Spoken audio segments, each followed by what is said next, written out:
She'll never be able to afford a house. She can barely afford lunch. My father announced that to 40 guests at my own birthday party. And the table laughed. He was standing at the head of the table, wine glass raised, grinning like he'd just told the world's best joke. And maybe to him it was. My boyfriend, Nathan, squeezed my hand under the table. I didn't flinch. I didn't cry. I just looked my father in the eye and smiled. What he didn't know was that I'd spent the last 8 years preparing for exactly this moment. Not for revenge, for the truth. And the truth was sitting in my coat pocket, a set of keys to a house he drives past every single day. But the keys were only part of it. What came after, what my aunt pulled from her purse, what my mother had written years before she died, that's the part that made his face go white. Before I go on, please take a moment to like and subscribe, but only if you truly connect with this story. And drop a comment telling me where you're watching from and what time it is right now. I always love reading those. I'm Myra. I just turned 30. Now let me take you back to where this really started.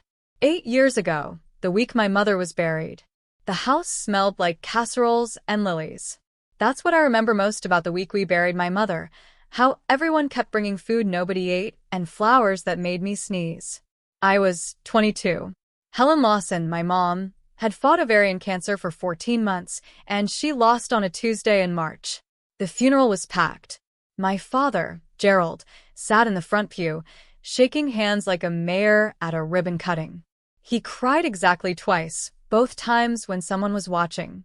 Brenda, my older sister, stayed pressed against his side. He held her, stroked her hair, told her everything would be okay. I washed dishes in the kitchen, not because anyone asked, but because no one thought to tell me to stop. That Friday, Dad called a family meeting. Just the three of us at the dining table, where Mom used to set 4 plates. Your mother handled the soft stuff, he said. I handle the money. From now on, things are going to be more structured. Structured meant this. Brenda would keep receiving her monthly allowance, her car insurance payment, her tuition reimbursement. Brenda had a plan. Brenda was in grad school. Me? I just finished a 2-year associate's degree and was working the front desk at an insurance office for $31,000 a year. You need to figure yourself out first, Dad said. Not cruel, not loud, just final. I nodded. What else could I do? That night, I went down to the basement to grab a box of Mom's old sweaters. And behind the water heater, tucked against the wall, I found a small cardboard box labeled, Helen, personal, in my mother's handwriting. Dad told us he'd thrown everything out. I took the box. I didn't open it. I just held it in the car and drove home. The next 2 years moved like a time-lapse of someone else's life getting better while mine stood still. Brenda turned 26, and Dad bought her a silver Audi, a graduation gift for finishing her MBA. She posted the photo. 93 likes. Dad commented a heart emoji. Brenda turned 27, and Dad covered the down payment on a townhouse 15 minutes from his place. Every girl deserves a safe place to land, he told the family at Easter. I was working 2 jobs by then, front desk at the insurance office until 5 o'clock, bartending at a place called Rosie's until midnight. I lived in a shared apartment with 2 strangers who left hair in the drain and played music until 2 a.m. My half of the rent was $480. At every family gathering, Thanksgiving, Christmas, somebody's birthday, Dad would find a way to mention me. Myra is still figuring things out. Not everyone blooms at the same speed, right? He'd say it with a sad little smile, like he was being generous, like he was rooting for me. And every aunt, every uncle, every cousin would nod with that look, the tilted head, the soft eyes. Poor Myra. Then the whispers started. I'd hear them secondhand. Is she okay? Gerald says things are tough. And my father would lean in, voice low, noble. I've been helping quietly. He wasn't. I found out the truth by accident. A thank you card from my Aunt Donna arrived at Dad's house, forwarded to me by mistake. So glad the money I sent Gerald is helping you with rent, sweetheart. Hang in there. I had never received a cent from Donna. Not one. I read the card 3 times. Then I put it in the same drawer as my mother's box. I didn't start building because of my father. I started because I was tired of standing still. At 23, I enrolled in an online bookkeeping certificate, $40 a month, self-paced. I studied on my phone between insurance calls. I practiced on spreadsheets during slow nights at Rosie's when the bar was dead. Turns out I'm good with numbers. Not genius level, just steady, careful, the kind of person who checks a column 3 times before moving on. I picked up freelance bookkeeping clients. A nail salon, a landscaping company, a guy who sold vintage guitars on the internet. $20 an hour, then $30. By 24, my freelance income passed my insurance salary. I quit the bar. Nobody in my family noticed. Dad still told people I was bartending. At her age, he'd say, shaking his head. I let him. Then I started researching real estate. Not because I had some master plan, because a podcast I listened to on the bus mentioned house hacking, and I thought, I'm already living with strangers. At least I could own the place. I spent 6 months going to open houses on Saturdays, learning neighborhoods, reading inspection reports for fun. At 25, I bought my first property, a duplex on Greenfield Avenue, 20 minutes outside the city. $87,000. FHA loan. 5% down. The kitchen had water damage, and the carpet smelled like a wet dog. I painted every room myself. I watched YouTube tutorials and fixed the leaking sink.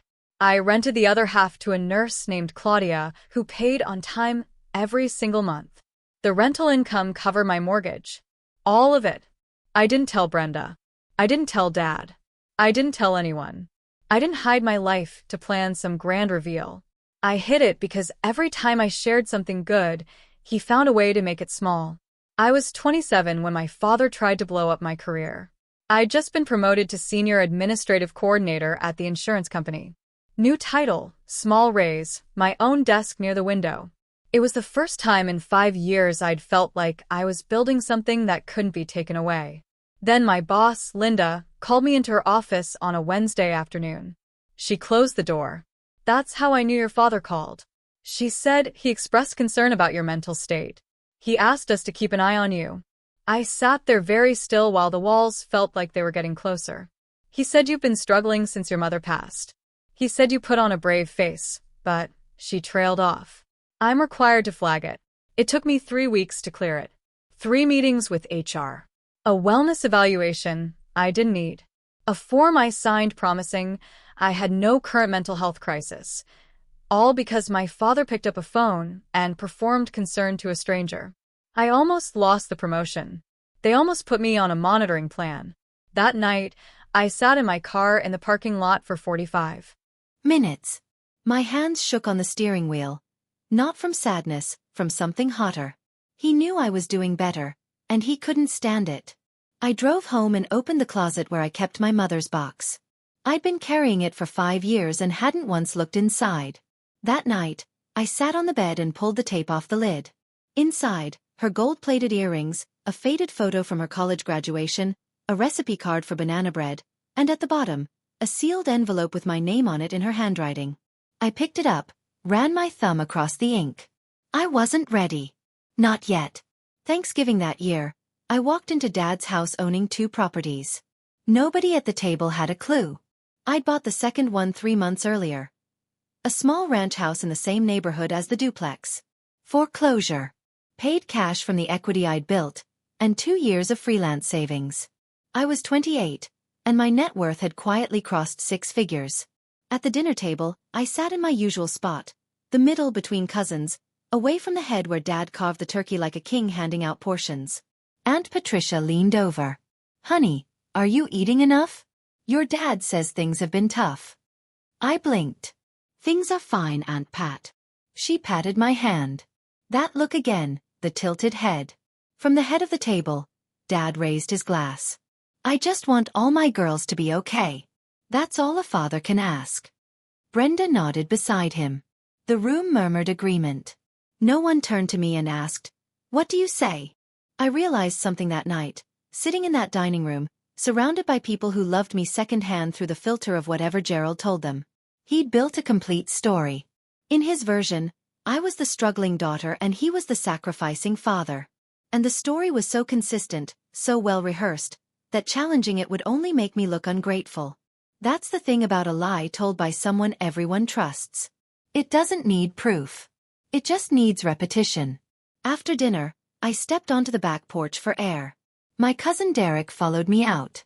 "Hey," he said, leaning on the railing. "My mom's been asking questions about the money she sent your dad for you. She says something doesn't add up." I looked at him for a long moment. "Tell her to keep asking," I said. I met Nathan at a real estate tax workshop in a hotel conference room that smelled like burnt coffee and industrial carpet. He was an accountant. Quiet, the kind of guy who takes notes in full sentences. Halfway through the session, I asked a question about depreciation schedules for multi-unit rentals. And I caught him looking at me like I didn't match whatever picture he'd drawn in his head. After the workshop, he stopped me in the parking lot. "That question you asked. You weren't being hypothetical, were you?" "No." "How many units?" 3 doors. 2 properties. He nodded slowly, like he was adjusting a spreadsheet in his mind. "Can I buy you a coffee?" We dated quietly. I told Nathan everything. The duplex, the ranch house, the freelance clients, the 60% savings rate. He didn't flinch. He didn't try to fix me or warn me or slow me down. One night in his apartment, staring at takeout containers, he said, "You don't owe him a performance of poverty." That sentence lived in my chest for weeks. I introduced Nathan to my family at a Sunday dinner. Dad shook his hand, then spent the entire meal interrogating him. Salary, savings, homeownership, 5-year plan. Not a single question about who Nathan was. Only what Nathan could provide. After dinner, Dad pulled me aside in the hallway. "He seems nice," Dad said, "but nice doesn't pay bills." He straightened a framed photo of Brenda on the wall. "You've always needed someone stronger than you, sweetheart." Later in the car, Nathan was quiet. Then he said, "He didn't ask me one question about you." "Not one." I stared out the window. "That's because to him," I said, "there's nothing about me worth asking." The lies got more specific that winter. Cousin Derek texted me a screenshot from a family group chat I wasn't in. Dad had written, "Appreciate everyone's patience. Myra's credit card situation is under control. I've been paying it down monthly. She doesn't like to talk about it." $20,000. That was the number he invented. I pulled up my credit report on my phone. Score: 782. 0 balances. 0 missed payments. The cleanest financial record of anyone in my family. Probably including Gerald. But I couldn't walk into a room of 40 relatives with a printout of my credit score. That's not how families work. The story was already gospel. Dad had told it so many times, with such practiced sadness, that correcting it would sound like denial. And that's when I understood the endgame. He wasn't just tearing me down. He was building a safety net for himself. If I ever succeeded, he'd take the credit. I paid off her debt. I gave her a second chance. The narrative was already written. He just needed time to let it harden. If I stayed quiet forever, he'd rewrite my entire life. The house on Maple Ridge came up in March. A 1940s craftsman cottage. 3 bedrooms, original hardwood, renovated kitchen. The owner was relocating to Arizona and priced it to sell fast.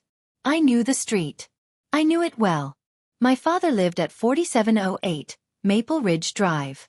This house was $4,712. I made a cash offer from the equity of my first 2 properties plus my savings. The seller accepted in 48 hours. I signed the papers on a Tuesday morning. Nathan sat beside me, holding my hand the way he does. Steady, without commentary. My father's house was 47 steps to the left. I didn't buy that house to prove a point. I bought it because it was a good deal. But I'd be lying if I said the address didn't cross my mind. Dad called on a Sunday morning in April.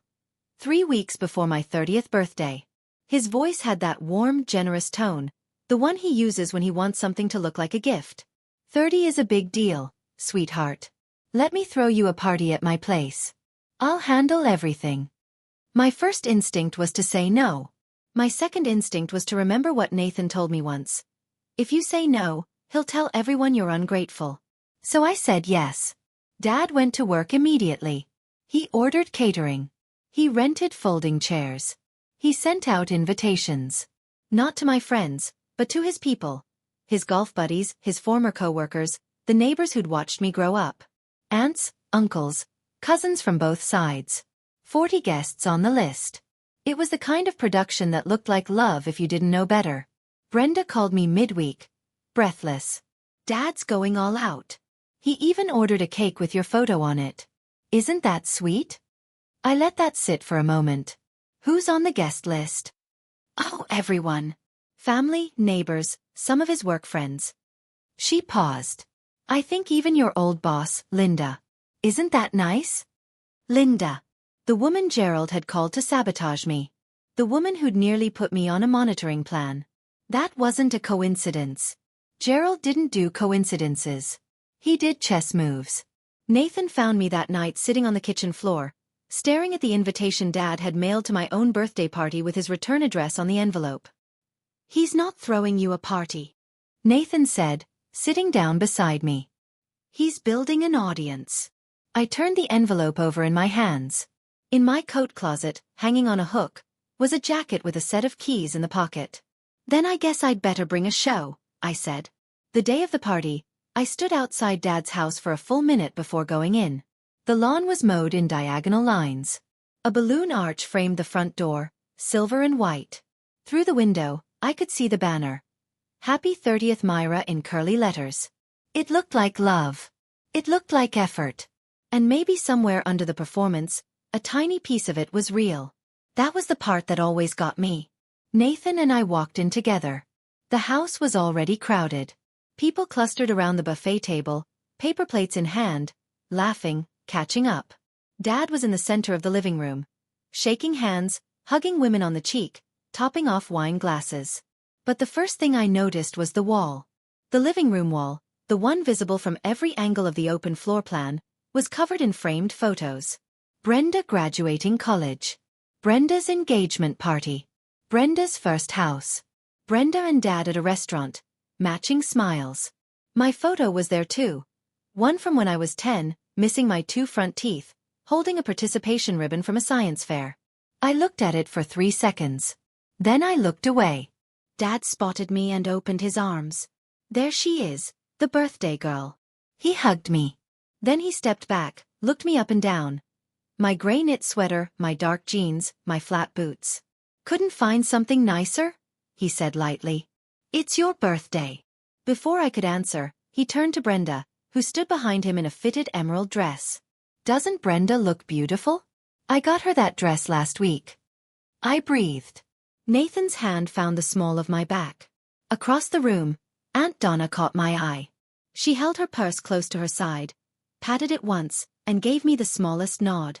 The party filled in like a theater before the curtain. People took seats at the long dining table. Dad's pride, a 12-seater he'd bought after Mom died. Because bigger tables mean a bigger audience. Dad worked the room. He clinked glasses. He told stories. He played the host the way he always does. Loud enough to be heard, warm enough to be believed.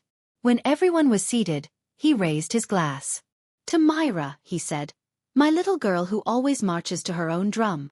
A few people clapped. I smiled. Standard birthday toast. I could survive this. Then he leaned toward his golf buddy Jim, seated to his right. He lowered his voice, but not enough. The acoustics of a quiet dining room don't forgive whispers. Between us, I still help her out every month. That's what dads do, right? Jim nodded solemnly. Aunt Patricia, 3 chairs away, looked at me with that tilted head pity I'd been seeing for 8 years. Jim's wife turned to me brightly. So, what do you do, sweetheart? I opened my mouth. She's an admin, Dad answered. Good solid work. Not everyone's meant for the fast lane. He winked at me like it was a compliment. Under the table, Nathan's hand tightened around mine. I could feel his pulse faster than usual. He was angry. I wasn't. Not yet. I was watching. I looked around the room. 40 faces, and every single one of them believed a version of me that my father wrote. The struggling daughter. The grateful receiver. The slow bloomer who needed Daddy's help. Dad stood up again, tapped his glass with a fork. The room hushed. I want to say a few more words about Myra. His eyes glinted, and I thought, Here it comes. He took his time. He always does. Gerald Lawson doesn't rush a performance. He lets the silence gather first. Lets the room lean in. Lets every eye find him. You know, he started swirling his wine. When Brenda turned 30, she just closed on her first house. He paused for the approving murmurs. Got them. Another pause. Let's just say she's on a different timeline. Polite laughter. A few people looked down. Dad rode the momentum. His voice got bigger. She'll never afford a house. She can barely afford lunch. The laughter was louder this time. Jim slapped the table. A cousin I barely knew snorted into her napkin. Patricia pressed her lips together but said nothing. Dad spread his arms wide, grinning. But that's why she has me, right, sweetheart? He looked at me and winked. The room waited for me to laugh along, to play the part, to roll my eyes and say, "Oh, Dad, stop." I felt the blood in my face, the heat behind my eyes. Nathan squeezed my hand so tight I could feel each knuckle. 3 seconds of silence. I looked at my father. Really looked at the man who washed dishes in his own mother's kitchen growing up. Who clawed his way to middle management. Who built his whole identity around the idea that without him, none of us could stand. And I realized he wasn't joking. He needed this to be true. I smiled. Not the polite smile I'd been wearing all night. A different one. The kind Nathan recognized. The one that means a decision has been made. Actually, Dad, I said. My voice was steady. Quiet. The kind of quiet that makes a full room go still. About that. I didn't rush either. Since we're all here, I said, and since you brought up houses, I rested my hand on the pocket of my coat, which was draped over the back of my chair. I didn't pull anything out. Not yet. Dad laughed. The reflex kind. The kind that fills space when something feels off. What? You got a lottery ticket in there? A few people chuckled. Not exactly. I reached into the pocket slowly. The room tracked my hand the way people follow a match being struck. I pulled out a set of keys. 2 brass keys on a simple ring with a leather tag clipped to it. I set them on the table in front of me gently. No toss, no drama. Just metal on wood. I closed on a house 6 weeks ago, I said. The laughter died. Dad's glass stopped halfway to his mouth. Brenda tilted her head. Not the pity tilt I was used to from everyone else. A truly confused one. Wait, what do you mean? I mean, I bought a house. I looked around the table. Paid in full. No mortgage. The silence had texture now. I could hear the ice settling in someone's water glass. Dad set his wine down carefully. The way you set something down when your hands might shake if you don't focus. Paid in full, he repeated. With what money? It was the first honest question he'd asked me in 8 years. I didn't answer it. Not yet. I just let the keys sit there. Brass catching the overhead light, the little leather tag facing up, the address printed on one side in small, clean letters that nobody could read from across the table. Nobody except the man sitting 47 steps away from that address every single day. Dad recovered fast. I'll give him that. He leaned back in his chair and chuckled. A performance chuckle, the kind meant to signal that nothing has changed. Everything's under control. She's kidding. He scanned the table, searching for allies. Myra, you're kidding, right? Do I look like I'm kidding? Nathan beside me spoke for the first time all evening. His voice was level. She's not kidding. Dad's jaw shifted. He looked at Nathan the way you look at a locked door you expected to be open. The whispers started. Patricia turned to the woman next to her. Jim rubbed the back of his neck. Derek, halfway down the table, leaned forward on his elbows. Dad dropped his voice, trying to shrink the conversation back to size. Okay, so where? Before I could answer, a voice came from the far end of the table. Calm, clear, unhurried. Gerald. Aunt Donna. She sat with her hands folded on the table, her purse open beside her plate. While we're clearing things up tonight, she said, I have a few questions too. Dad turned to face his sister, and I watched something cross his face that I'd never seen before. Not anger. Not defiance. Fear. It was there and gone in half a second, but I caught it. Nathan caught it. Donna definitely caught it. She reached into her purse and pulled out a manila folder. Not thick but full enough. She set it on the table beside her plate and rested her hand on top of it. "But Myra first," she said and nodded at me. "Go ahead, honey. Tell them the address." I picked up the keys, turned the leather tag so the printed side faced out. And in the same quiet voice I'd been using all night, I read it out loud. 4712, Maple Ridge Drive. I said it once. I didn't need to say it again. The silence that followed had a shape to it, like a held breath across 40 people at once. Dad lives at 4708, Maple Ridge Drive. Everyone at that table had been to his house. Everyone knew the street. And everyone was now doing the math. Patricia was the first to speak. That's right next to you, Gerald." Dad didn't move. His hand was still resting on the base of his wine glass, but his fingers had gone white. I continued, same tone, same pace, like reading the weather. 3 bedrooms. Renovated kitchen. Original hardwood floors. Paid in full. No mortgage. The whispers weren't whispers anymore. Jim pulled his chair back from the table an inch, like distance could help him process. His wife stared at me with her mouth open. Brenda shook her head slightly. Since when do you? This is my 3rd property, actually." I didn't say it to land a blow. I said it because the full truth was owed to a room that had been fed half-truths for 8 years. "3rd," Patricia repeated. "My first was a duplex. I was 25. The second was a ranch house 2 years later." I looked around the table at the faces that had pitied me, prayed for me, given money to my father to pass along. I've never carried a balance on a credit card. My credit score is 782. And I haven't asked Dad for $1 since Mom died. The room shifted, not toward me, away from Gerald. I wasn't gloating. I wasn't performing. I was just standing in the truth for the first time in front of people who'd only ever been given the lie. "I'm not telling you this to embarrass anyone," I said. "I'm telling you because someone at this table spent 8 years making sure none of you believed I could." My father found his voice the way a drowning man finds the surface. Gasping, reaching, not graceful. 3 properties. He forced a laugh. It came out wrong, too high, too tight. "Come on. Who helped you?" "Nathan. Was this your money?" Nathan didn't flinch. "No, sir. This was all Myra." Dad shifted tactics.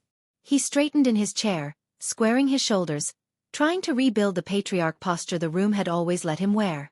"Okay, so you bought some fixer-upper somewhere. Congratulations." He waved his hand like he was brushing crumbs off the table.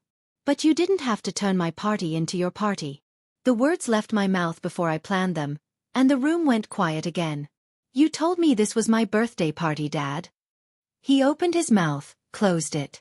The slip was out, and it couldn't go back. He'd said the quiet part out loud. This was his event. His stage.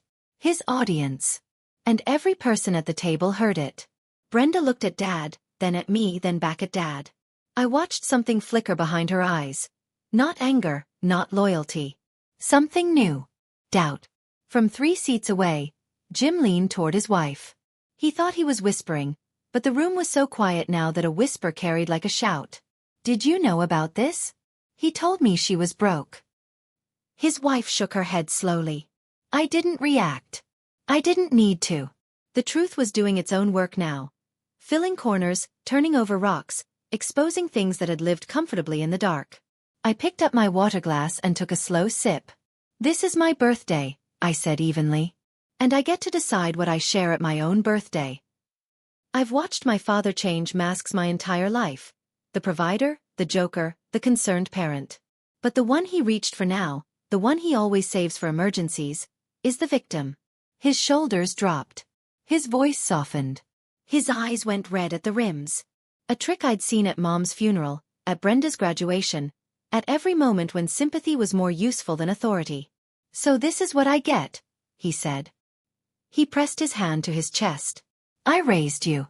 I kept this family together after your mother died, and this is how you repay me?" His voice cracked. Perfectly timed. "Humiliating me at my own table?" He turned to face the room, slowly, deliberately, making eye contact with each person the way a preacher works a congregation. "You all see this, right? I gave everything for these girls." A few heads nodded without thinking.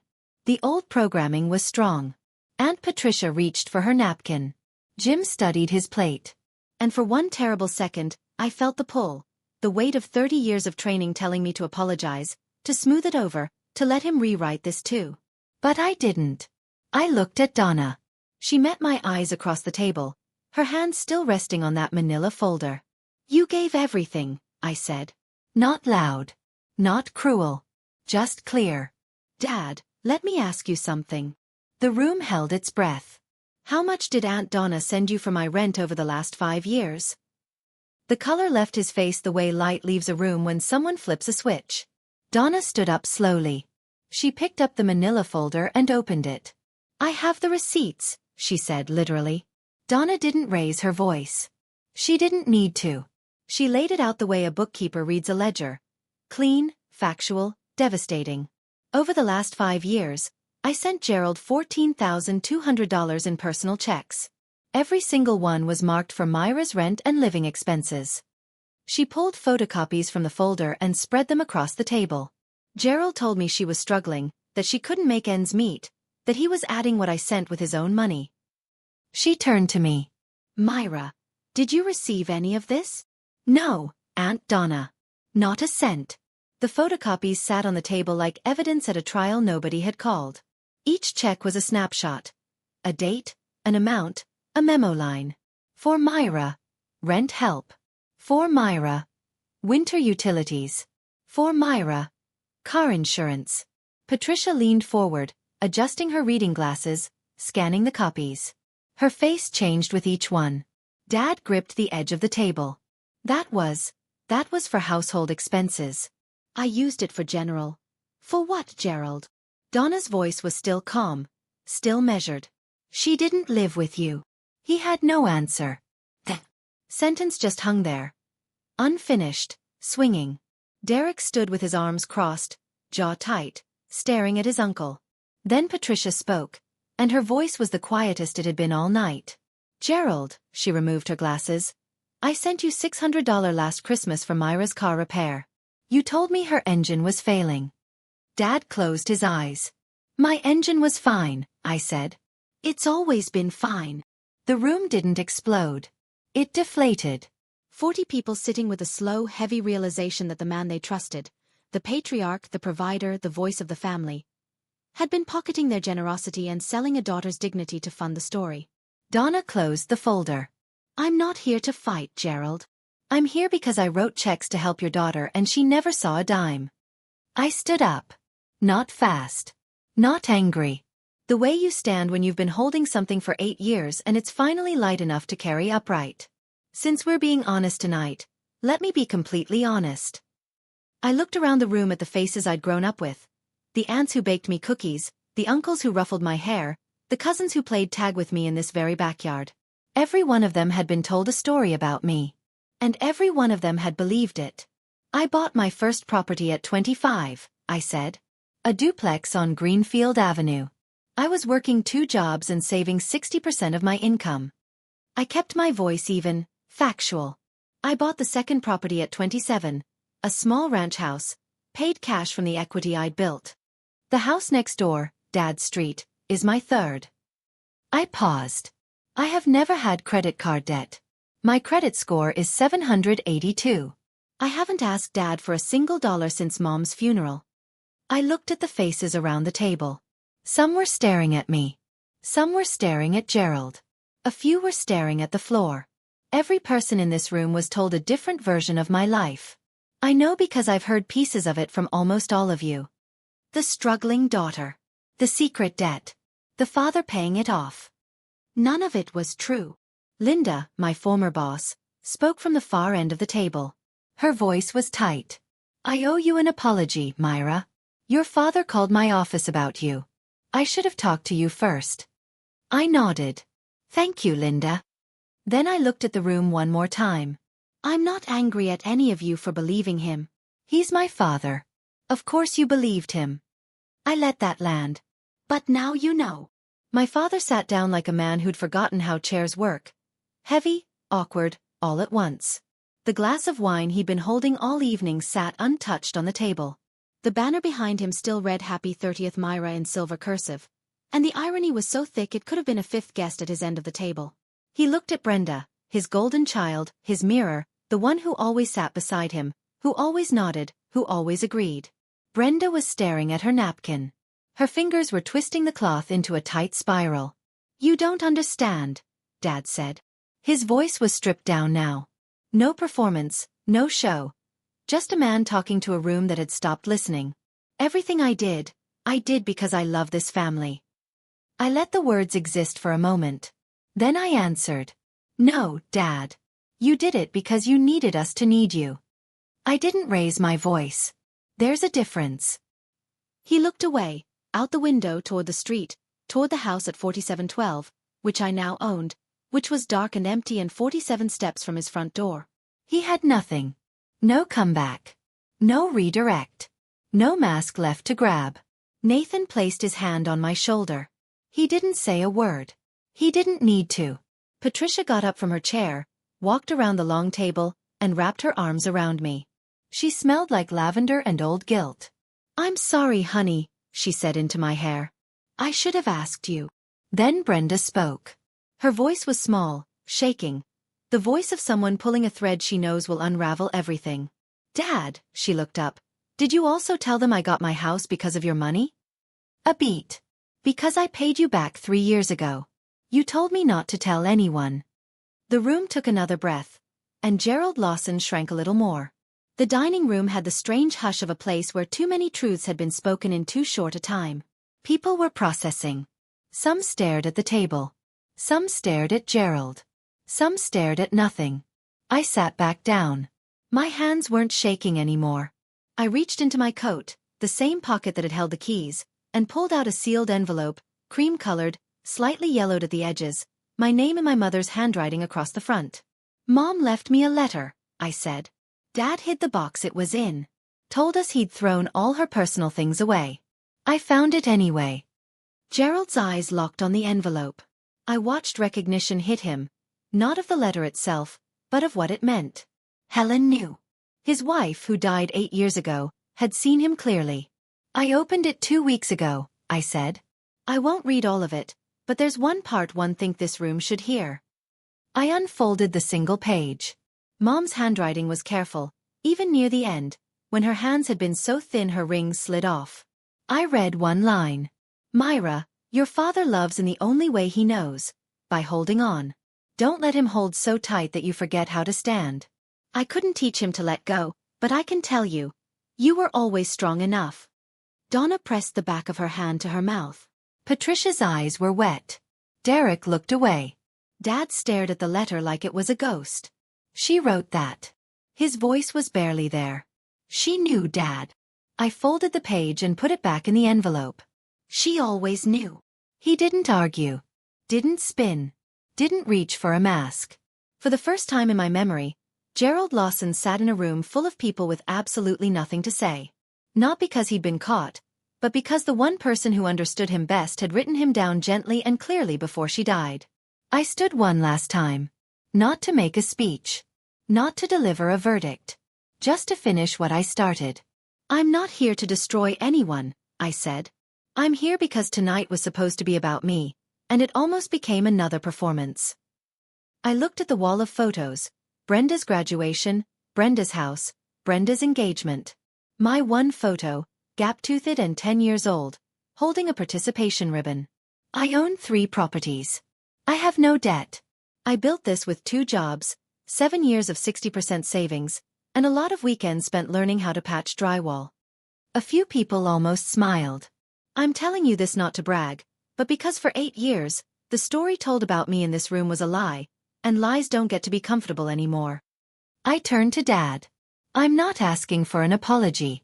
I'm asking for the truth to exist in this room, even if it's uncomfortable." He didn't respond. His eyes were on the table. I picked up the keys from where they'd been sitting, still catching the light, still carrying an address that would follow him every time he looked out his kitchen window. The house next door. I'm keeping it. I'll rent it out. And yes, Dad, I'll choose the tenants. I let a small, quiet beat pass. Not a smirk. Just the faintest change at the corner of my mouth. Enough. The room understood. Nathan stood beside me. We didn't leave. We didn't storm out. I pulled my chair back to the table and sat down because this was still my birthday, and I was done letting anyone else run it. Now, I said, glancing at the untouched cake in the center of the table, is someone going to cut that, or do I have to do everything myself? Derek laughed first. Then Patricia. Then the whole table. Slowly, like an engine catching. For the first time all night, the laughter wasn't at me. The party didn't end. It changed shape. The table broke into clusters. Small groups talking low, leaning close, recalibrating. Some people came to me. Patricia squeezed my arm. Derek brought me a slice of cake and said, "Happy birthday, cuz, for real this time." A second cousin I hadn't spoken to in years hugged me without a word. Others kept their distance. Not hostile, just rethinking. Gerald had been the center of this family for so long that losing him as the reference point left people unsteady. A few drifted to the kitchen, refilling drinks, avoiding eye contact. That was fine. I didn't need everyone to approve. I just needed the truth in the room. Jim, Dad's golf buddy, walked over to Nathan. He shook his hand firmly. "She's something, isn't she?" Jim said. Nathan's answer was simple. "She always has been." Linda pulled me aside near the hallway. "Myra, if you ever want to come back, there's always a place for you at the office." "I appreciate that, Linda. I really do, but I'm good where I am." She nodded. I could tell she wanted to say more about the phone call, about what she should have done differently. But some apologies are better left short. Dad sat at the head of the table alone. His wine glass was finally empty, and no one was refilling it. Brenda sat 2 chairs away, close enough to be present, far enough to be separate. She was staring at her phone, typing nothing. From across the room, I heard a neighbor, Mrs. Garland, who'd lived on Maple Ridge for 30 years, lean into Patricia. "He told me that girl was on welfare," she whispered. "I almost called social services on her once." Patricia closed her eyes. "Oh my God." I didn't hear it as gossip. I heard it as the sound of a story being rewritten in real time. The party thinned. Coats came off hooks. Cars started in the driveway. But some people stayed, the ones who needed things settled, not just said out loud. Donna sat down across from Dad. The manila folder was closed, but still on the table between them like a line drawn in ink. "Gerald." Her voice was even. "No venom. No drama. I'm not going to make a scene. Most of these folks are heading home anyway. But I need you to understand something." Dad looked up. He seemed 10 years older than he had 2 hours ago. $14, $200 was sent for Myra. It didn't reach Myra. She folded her hands. "I expect it returned. I don't need it tomorrow, but I need you to admit it." "It was a misunderstanding," Dad said quietly, automatically. $14,000 is not a misunderstanding, Gerald. Patricia, who had been standing near the kitchen doorway, walked over. "I want my $600 back too." Dad closed his eyes. I watched him do the math. Not just the money, the full list. Every lie counted. Every check cashed. Every dinner where he acted like a hero while spending someone else's love. "I'll figure it out," he said, almost a whisper. Donna leaned forward. "You have 60 days. After that, I'm talking to a lawyer. Not because I want to, because I need a record." Dad flinched at the word lawyer. Not because he feared a courtroom, because the word made it real. Official. Outside the family rules he'd always controlled. He pushed back from the table and stood slowly. He didn't look at me or Brenda or anyone. He walked into the kitchen where I once washed dishes alone after my mother's funeral, and closed the door behind him. It was the first time in my life I'd seen Gerald Lawson leave the head of the table. "I still love you, Gerald," Donna said to the closed door. "But love doesn't mean I let you keep my money." The back porch was cold. April in the Midwest doesn't care about your big truths. It will chill you anyway. I stepped outside for air. The porch light was off. I could hear the neighbor's sprinkler ticking in the dark. Brenda came out behind me. She didn't say anything at first. She just stood beside me, arms wrapped around herself, staring at the yard where we used to catch fireflies when Mom was alive, and the world was smaller and simpler. I paid him back, she said finally. The down payment. All of it. He told me to keep it quiet. Said it was between us. He told everyone he still supports you, I said. I know. She pulled her cardigan tighter. I let him because it was easier than fighting. She was quiet for a moment. I'm sorry, Myra. You didn't do this to me. No. But I didn't stop it either. I let that sit because she was right, and because the truth doesn't always need softening. We stood shoulder to shoulder. No hug. No tears. But something else, a doorway that had been sealed shut for years, cracking open, just enough to let light through. 3 properties, she said. I almost laughed. Took me 8 years. She shook her head. Honestly, that's incredible. I had good motivation. She turned to me. I could see her thinking, the years of being the favorite, the years of taking advantages she never questioned, the slow understanding that being chosen wasn't the same as being loved. Can I see it? She asked. The house, the one next door. Anytime. She nodded. We looked out at the dark yard together. I was the favorite, she said quietly. I know that, and I'm starting to realize that wasn't a gift either. It was the most honest thing my sister had ever said to me. The first week after the party was strange. My phone buzzed constantly. Texts from family members I hadn't heard from in months. Some were kind. Myra, I'm so proud of you. Some were mixed. That must have been hard for your father. And a few were the ones I expected. He's your dad. You should forgive him. I didn't respond to those. What I noticed more was the silence. The family group chat, the one I'd never been added to, the one where Dad posted updates about my fake debt, went quiet. Derek told me nobody had posted since the party. The chat wasn't deleted. It just died. The way things die when the person who fed them stops being trusted. The ripple effects were small but real. Patricia called Donna to plan the next family dinner. Not Gerald. For the first time in a decade, Thanksgiving plans didn't go through my father's kitchen. Jim and his wife stopped showing up to Dad's Saturday golf foursome. Not dramatically. They just found other plans week after week until the pattern became the answer. Mrs. Garland, the neighbor, left a card in Dad's mailbox. I never learned what it said. But Dad didn't wave to her from the driveway anymore. He called me once. It was a Tuesday night, raining. You've ruined me, he said. No hello. No warm up. I let the words sit. I told the truth, Dad. What you built on lies was always going to fall. Nobody calls me anymore. Myra, are you happy? I thought about it. Really thought. I'm not happy about that, I said. But I'm not responsible for it either. He hung up.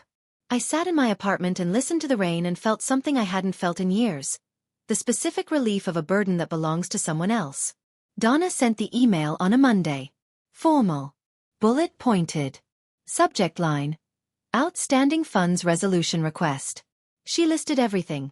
Her $14,200, Patricia's $600, 3 other relatives who came forward after the party.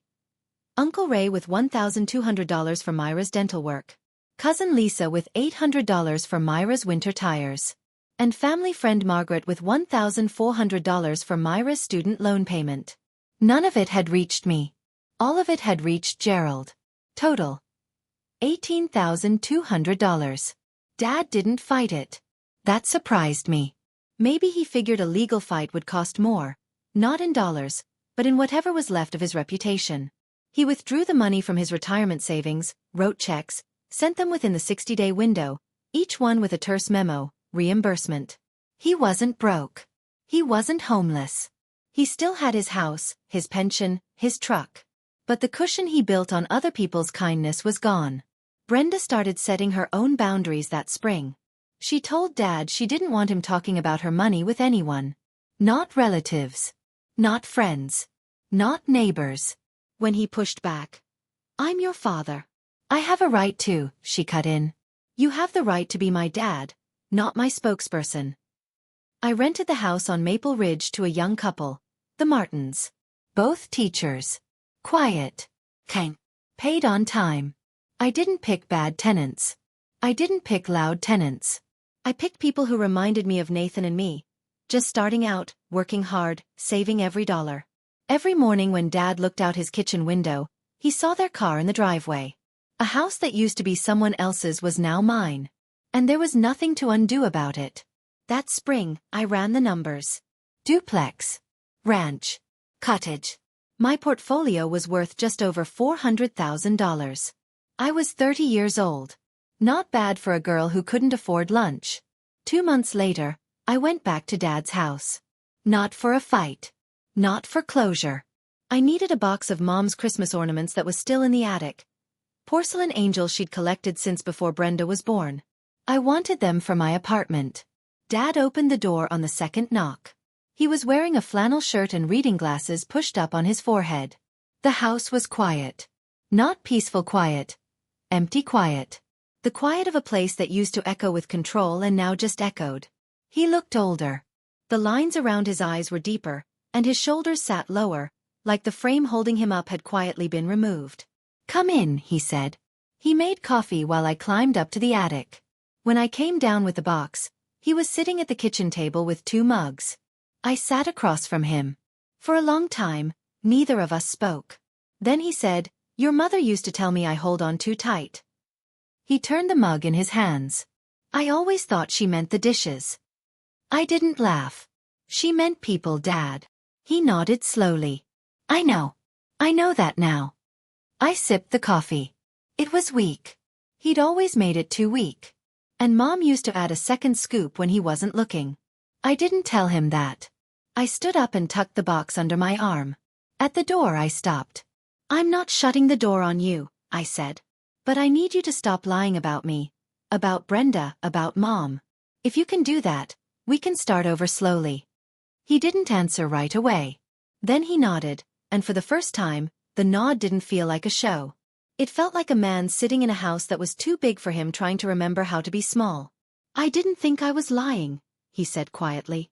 "I thought I was protecting how I needed things to be." I almost felt sorry for him. Almost. But pity isn't the same as letting someone off the hook. And understanding isn't the same as forgetting. "Goodbye, Dad." He lifted his hand. Half a wave. I walked to my car with my mother's angels and didn't look back. I'm sitting on the porch of 4712 Maple Ridge Drive. Not because I live here, the Martins do. But today I'm here doing a final walkthrough before they move in next week. Checking the paint. Testing the locks. Making sure the porch light doesn't flicker. Nathan's beside me, coffee in hand, leaning against the railing in that easy way he has. Like the world is a place where things usually work out if you show up and pay attention. I can see Dad's house from here. 47 steps to the left. His kitchen light is on. It's always on now. He spends a lot of time in that kitchen, from what Brenda tells me. She calls me every week now. Real calls, not the shallow check-ins we used to have, where she'd ask how I was, I'd say fine, and we'd both pretend that was enough. "Do you regret it?" Nathan asks, telling everyone at the party. I think about it, not because the answer is hard, but because the question deserves more than a quick reply. "I regret that it had to happen in public," I say.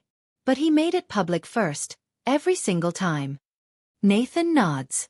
That's enough for him. Donna hosted the last family dinner at her house. Patricia brought the wine. Derek manned the grill. Nobody asked Gerald to carve anything. He wasn't there. Not because he was banned, because he chose not to come. Maybe that's his version of boundaries. Maybe it's just pride. I don't know yet. The porch light works. The locks are solid. The Martins are going to love this place. I lock the front door, pocket the key, and walk toward the car. Nathan falls into step beside me. Freedom isn't about proving them wrong. It's about not needing them to say you're right. If you're listening to this and you recognize your own father in mine, or your mother or your brother, or whoever in your family made you feel like you were less than what you are, I want you to know something. You don't have to buy a house to prove your worth. You don't have to own 3 properties or memorize your credit score or slide keys across a dinner table in front of 40 people. That was my path. It doesn't have to be yours. What matters is the moment you stop accepting someone else's version of who you are. For me, the keys weren't the point. They were just proof that I couldn't be narrated anymore. The real turning point happened years before the party. The night I sat in a parking lot with shaking hands and decided that I would never again let a man who didn't believe in me define what I was capable of. And if you're not there yet, that's okay. I wasn't there for 8 years. I held my mother's letter for 5 years before I opened it. I kept Donna's thank you card in a drawer for 3. I watched my father lie about me at every holiday table and said nothing. I'm not telling this story from a place of perfection. I'm telling it from the other side of a very long silence. Dad texts me sometimes now. Short messages. A photo of the backyard, a weather update. He hasn't apologized. I don't think he knows how. But he stopped lying, at least to me. And that's not forgiveness, but it might be a beginning. The Martins baked me cookies last week, by the way. Left them on the porch in a plastic container with a thank you note. I stood there holding warm snickerdoodles.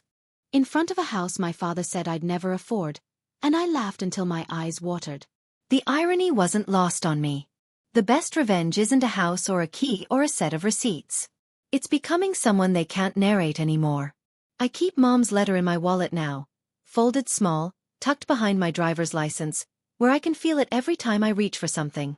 You were always strong enough. Some days I believe it completely. Other days I have to read it again. But it's there. She made sure of that.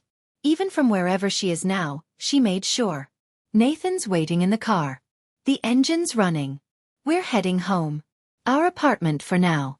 Maybe something bigger someday. Maybe one of my own properties. Once the numbers make sense. I'm in no rush. I've learned that the best things I built were built slowly, in silence, when nobody was watching. I walk past Dad's house. The kitchen light is still on. I picture him in there, sitting at the table, drinking weak coffee, looking at his phone, wondering if anyone's going to call. Part of me wants to stop. Part of me knows that stopping right now would undo the boundary I spent 8 years building. So I keep walking. I'm 30. I own 3 houses.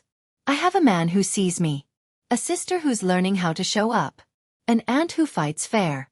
A family that's rebuilding itself around the truth instead of around one man's need to be needed. And a father who is very slowly running out of stories to tell.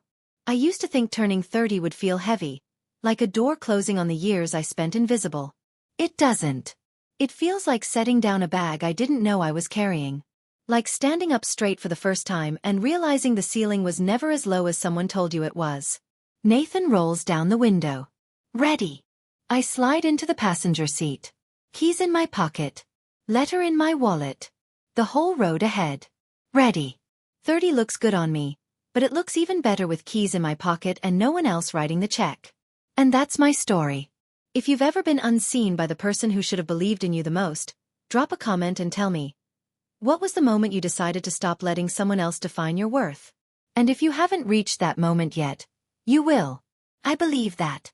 Check the description for more stories like this one. I'll see you in the next one.